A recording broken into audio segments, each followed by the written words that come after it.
geomagnetiese storm wat deur 'n stroompartikels wat van die son afkomstig is veroorsaak is, het die aarde se magnetiese veld getref. Die Suid-Afrikaanse Nasionale Ruimteagentskap, SANSA, sê die geomagnetiese storm ontwrig die aarde se magnetiese veld wat ons teen skadelike bestraling vanuit die ruimte beskerm. Vir meer hieroor sluit ons aan by Dr. Roan Steyn.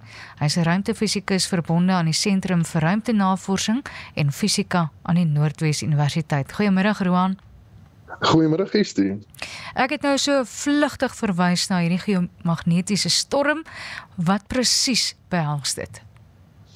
Ja, Estie, dit is 'n baie interessante ding wat ons raak sien in ruimteweer. So wanneer die son die aarde se magneetveld beïnvloed, dan val dit maar onder die sambreel van ruimteweer. En ons is altyd geïnteresseerd op ruimteweervoorspellings. En hierdie geomagnetiese storm waarna jy verwys het, dis 'n baie ernstige geomagnetiese storm. Hulle het hom gegradeer na G4 toe. So daar's G1, 2, 3, 4 en 5. Waar G4 nou 'n ernstige geomagnetiese storm is.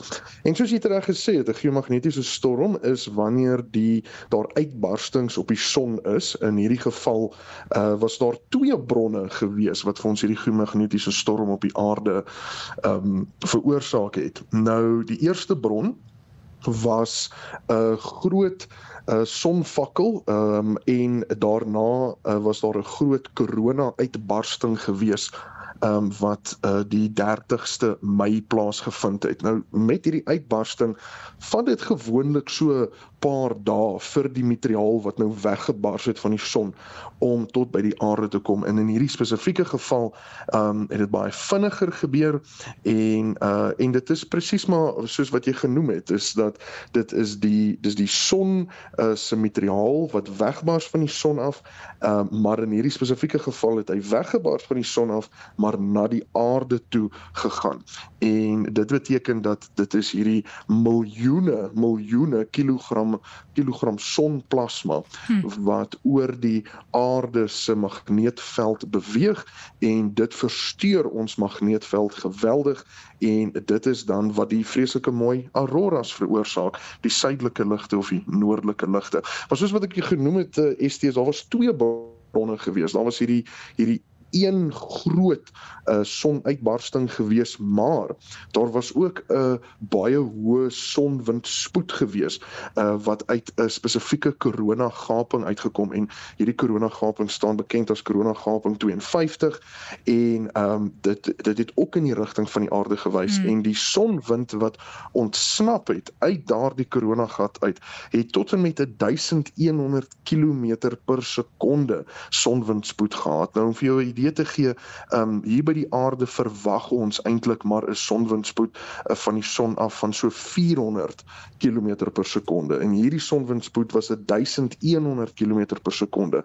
So hierdie 2 bronne gelyk, die uitbarsting van die son, as ook die sonwindspoed wat ons uit die koronagaping gekry het, beide by mekaar het eintlik vir ons hierdie perfekte storm veroorsaak, wat toe nou hierdie ernstige geomagnetiese storm op die aarde toe nou veroorsaak het. Verduidelik net gou weer vir ons, wat is die verskil dan tussen 'n sonvakkel en hierdie aurora uitbarsting, hierdie korona wat hy gehad het? Ja, so 'n sonvakkel in Engels verwys ons daarna as 'n solar flare en dit is 'n gebeurtenis wat skielik gebeur en dit is 'n klein gebeurtenis in vergelyking met wat kan gebeur. Baie keer na 'n sonvakkel sien ons dat dit kan die begin wees van 'n korona-uitbarsting. So die korona verwys na die boonste laag van die atmosfeer van die son wat dan nou kan is weg. 'n deel van daai atmosfeer skeur weg, partykeer na 'n sonvakkel. En dit is dan wat ons 'n korona-uitbarsting noem. En dit is apart van die koronagaping wat op 'n ander plek op die son was, maar wat albei in die rigting van die aarde gewys het. So dit was 'n tipiese van 'n regtig 'n perfekte storm as dit ware, wat vir ons hierdie geomagnetiese storm op die aarde toe nou gegee het. Het gesê dis 'n geomagnetiese storm van G4, 'n baie hoë gradering. Ja, jy's heeltemal reg. Die in Engels verwys hulle daarna as 'n severe storm, so 'n ernstige storm, en daar's net een vlak bo ernstig en dit is ekstreem. En ons het laas jaar, snaaks genoeg, in Mei maand laas jaar het ons 'n G4, G5 geomagnetiese storm gesien, en dit is toe die aurora sigbaar was in dele van Suid-Afrika.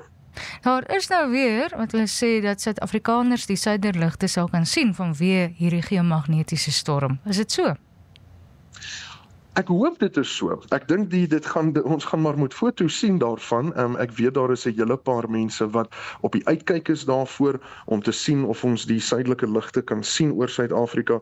As ons dit gaan sien, gaan dit 10-1 'n rooi verskynsel wees, want rooi wys ook vir ons wat so hoë energieke uitbarsting dit wel was, en vir ons om dit in Suid-Afrika te kan sien, moet dit per definisie 'n enorme uitbarsting gewees het. So ons verwag dat as ons in Suid-Afrika sien, sal ons 'n rooi verskynsel sien. En wat is die onmiddellike effek wat hierdie geomagnetiese G4 storm op ons het, al dan nie? Ja, dit is 'n baie goeie vraag, en dit is hoekom ons so vreeslik belangstel in ruimteweervoorspelling, want die een kant wat ons nou bespreek het wat goed is en lekker is ons kan vreeslike mooi foto's neem van die suidelike ligte, maar die negatiewe kant, die ander kant van daardie muntstuk, is dat dit negatief beïnvloed dit al ons radiokommunikasie op die aarde. So byvoorbeeld hoë frekwensie radiokommunikasie word negatief beïnvloed, GPS-syne word negatief beïnvloed, so dit kan wees dat jou GPS dalk miskien oor die loop van die naweek dalk vir jou verkeerde inligting gegee het, en dis natuurlik nou vreeslike klein voorbeelde, maar ons is so, as 'n mensdom is ons so afhanklik van die tegnologie, dat as daar enigstens iets is wat ons radiokommunikasie of internet of elektriese stelsels beïnvloed, kan dit nogal 'n groot negatiewe effek hê later ook. So op hierdie stadium was dit HF radiokommunikasie wat negatief beïnvloed is, GPS kommunikasie wat negatief beïnvloed is, en 10-1 hierdie einste radio waaroor ons nou gesels op hierdie onderhoud, die sein wat uitgaan na die luisteraars toe, kon ook negatief beïnvloed word deur hierdie geomagnetiese storm. So jy kan nog een oomblik dink jy's op pad Bosveld toe, dan jy see toe. Ja, ons het al 'n hele paar keer gehad dat mense sê dat jou karretjie op die GPS toepassing is dalk miskien nog een oomblik in die middel van die snelweg, en dan is daai karretjie op jou GPS toepassing 100 meter links van die snelweg, en lyk dit asof jy in die bos links van die snelweg ry, en dit het te doen met die feit dat die sein nie 100% akkuraat by jou uitkom nie. Roan, ons weet dat jy maandeliks luisteraars inlig oor wat hulle kan verwag in die hemelruim. Wanneer kan hulle inskakel? Ek is baie opgewonde, dankie Estie dat jy daaroor praat. Ons het nou juis hierdie donderdag, die eerste donderdag van elke maand, gesels ek met jou kollega Antoine, waarna mense kan uitsien vir die maand van Junie, wanneer hulle opkyk na die sterrehemel. En hoe laat moet hulle daarvoor inskakel? Dit sal 3:30 wees donderdagmiddag. Baie dankie, dit is Dr. Roan Stein. Hou jy op hoogte van wat in die hemelruim gebeur. Hy is 'n ruimtefisikus verbonde aan die Sentrum vir Ruimtenavorsing en Fisika aan die Noordwes Universiteit.